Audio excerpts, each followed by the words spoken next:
السلام علیکم دوستو، ویڈیو دیکھنے سے پہلے ہمارے اس چینل کو سبسکرائب کر لیں اور نیچے موجود بیل آئیکن کو ضرور کلک کر لیں تاکہ ہماری ویڈیوز باقاعدگی سے آپ کے پاس پہنچتی رہیں۔ ابو عبید نے یہ شاہانہ کھانا دیکھا، پھر اپنے سالاروں کی طرف دیکھا۔ کیا یہ کھانا میرے پورے لشکر کے لیے کافی ہوگا؟ ابو عبید نے پوچھا۔ نہیں، ایک جاگیردار نے کہا، یہ صرف آپ کے لیے ہے، سالاروں کے لیے۔ اس نے ہنس کر کہا، سپاہیوں کو ایسا کھانا کون دیتا ہے؟ پھر یہ کھانا واپس لے جاؤ۔ ابو عبید نے کہا، ہمارے لشکروں میں بھی سالار وہی کھانا کھاتے ہیں جو سپاہی کھایا کرتے ہیں۔ یہ ہمارے سپاہی نہیں، اللہ کے سپاہی ہیں۔ اگر تم پورے لشکر کو ایسا ہی کھانا دے سکتے ہو تو ہم بھی کھا لیں گے، ورنہ نہیں۔ فاروق اعظم میں لکھا ہے کہ جاگیرداروں نے بڑی عجلت میں مجاہدین کے پورے لشکر کے لیے ایسا ہی کھانا تیار کرایا جو سالاروں نے مجاہدین کے ساتھ زمین پر بیٹھ کر کھایا۔ انہیں انہی تاریخ نویسوں نے ایک واقعہ یہ بھی لکھا ہے کہ مال غنیمت کا 5واں حصہ بیت المال کے لیے مدینہ بھیجا گیا تو اس کے ساتھ اس علاقے کی ایک خاص قسم کی کھجور بھی حضرت عمر رضی اللہ عنہ کے لیے بھیجی گئی۔ اس کھجور کا نام نرسیان تھا۔ یہ فارس کے صرف شاہی خاندان اور جرنیل کھاتے تھے، عام لوگوں کے نصیب میں یہ کھجور نہیں تھی۔ ابو عبید نے یہ کھجور اپنے لشکر میں تقسیم کرنے کے علاوہ اس علاقے کے غریب کسانوں میں تقسیم کی اور حکم جاری کیا کہ آئندہ یہ کھجور ہر خاص و عام کھا سکتا ہے۔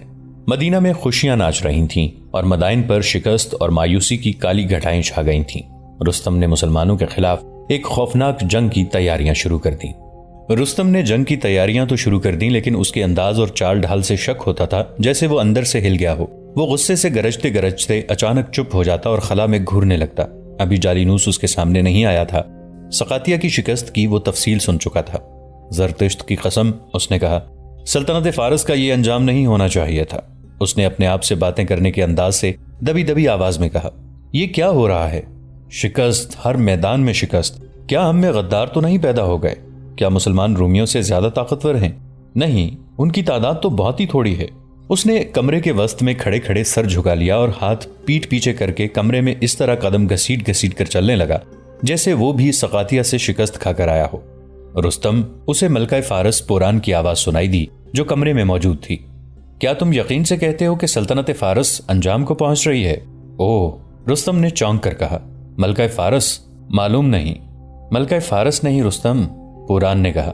پوران کہو، کئی بار کہہ چکی ہوں، مجھے ملکہ فارس نہ کہا کرو۔ اور سنو رستم، آئے دن شکست کی خبریں سن کر تمہاری جذباتی حالت ٹھیک نہیں رہی۔ کچھ وقت کے لیے شکست کو ذہن سے نکال دو، دل سے یہ بوجھ اٹھا دو، غصے اور غم کی حالت میں نہ سوچو، میرے پاس آ جاؤ، اس وقت تمہیں میری ضرورت ہے۔ رستم نے پوران کی طرف یوں دیکھا جیسے ڈرا ہوا بچہ ماں کو دیکھتا ہے۔ پوران پیالے میں شراب اڑیل رہی تھی۔ رستم اس کی طرف یوں آہستہ آہستہ چلنے لگا جیسے پوران نے اس پر سحر طاری کر دیا ہو۔ پوران نے پیالہ دونوں ہاتھوں میں لے کر رستم کی طرف بڑھایا۔ رستم جیسے اس پیالے کا ہی منتظر تھا، اس نے لپک کر پوران کے ہاتھ سے پیالہ لے لیا اور پیالہ اس کے ہونٹوں سے جا لگا۔ 2-3 گھونٹ پی کر اس نے پیالہ تپائی پر رکھ دیا۔ پوران کرسی سے اٹھ کر دیوان پر بیٹھ گئی۔ اس نے رستم کا بازو پکڑ کر اسے اپنی طرف گھسیٹ لیا۔ دوسرے لمحے رستم پوران کے بازوں کی لپیٹ میں تھا اور اس کے جسم کی تپش پوران کے صحت مند جسم کی حرارت میں گھل مل رہی تھی۔ فارس، جو بعد میں ایران کہلایا، 3 چیزوں کی بدولت مشہور تھا: نسوانی حسن، بہترین شراب اور جنگی طاقت۔ جنگی طاقت کی دہشت جنگی ہاتھیوں کی وجہ سے تھی، مگر اب فارسیوں کے پاس 2 ہی چیزیں رہ گئی تھیں، ایک نسوانی حسن اور دوسری شراب۔ مسلمانوں نے انہیں جنگی طاقت کے زوم اور گھمنڈ سے محروم کر دیا تھا۔ مورخ لکھتے ہیں کہ جس رستم کا نام سن کر ہی اس کے دشمن چونک اٹھتے تھے، وہ رستم اب ایک بڑی ہی حسین عورت اور شراب کے نشے میں پناہ گزین ہو گیا تھا۔ وہ ڈر نہیں گیا، اس نے شکست قبول کر لی تھی۔ اس کا یہ عزم متزلزل نہیں ہو گیا تھا کہ اپنی فوج کی پے در پے شکستوں کو فتح میں بدلے گا اور وہ فارس کی زمین پر کسی ایک بھی مسلمان کو قبول کرنے کے لیے تیار نہیں ہوگا۔ اس نے 2-3 بار کہا تھا کہ میں اپنی سرزمین پر صرف اس مسلمان کا وجود برداشت کروں گا جو مردہ ہوگا اور وہ فارس کی تلواروں اور برچھیوں سے کٹا ہوا ہوگا۔ رستم سقاطیہ کی شکست کی خبر سن کر خوفزدہ نہیں ہو گیا تھا۔ وہ شراب اور پوران کے توبہ شکن حسن اور اس کی خود سپردگی میں حقائق سے مفرور ہو کر گم نہیں ہو گیا تھا۔ اسے حیرت پریشان کر رہی تھی، تعجب نے اس کا دماغ معاف کر دیا تھا۔ ایک یورپی تاریخ نویس ولیم اسکاٹ نے رستم کی اس وقت کی جو ذہنی اور جذباتی کیفیت لکھی ہے، اس سے یہ منظر آنکھوں کے سامنے آتا ہے کہ پوران نے حسن و جوانی سے دمکتا دہکتا جسم رستم کے حوالے اس مقصد سے کر دیا تھا کہ فارس کا یہ عظیم جرنیل نارمل ذہنی حالت میں لوٹ آئے اور سلطنت فارس کی ڈولتی ڈگمگاتی کشتی کو